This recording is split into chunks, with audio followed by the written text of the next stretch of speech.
In 2022, I lost my full-time job. I didn't know what to do. I was sadly homeless for a while and I struggled to find a job.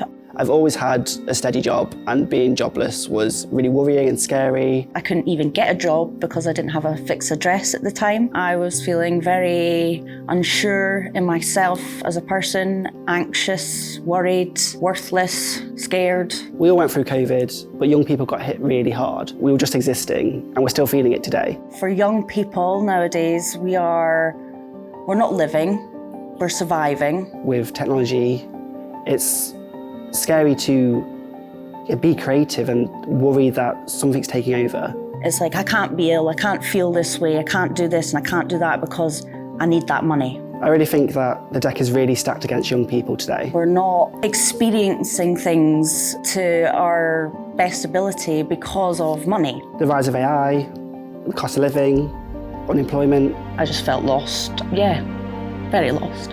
Sorry, actually, that was quite difficult. Are you okay? Yeah, no, it's fine.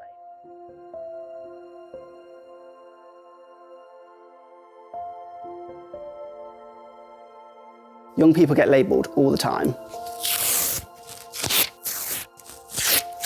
The only label that matters to me Is me.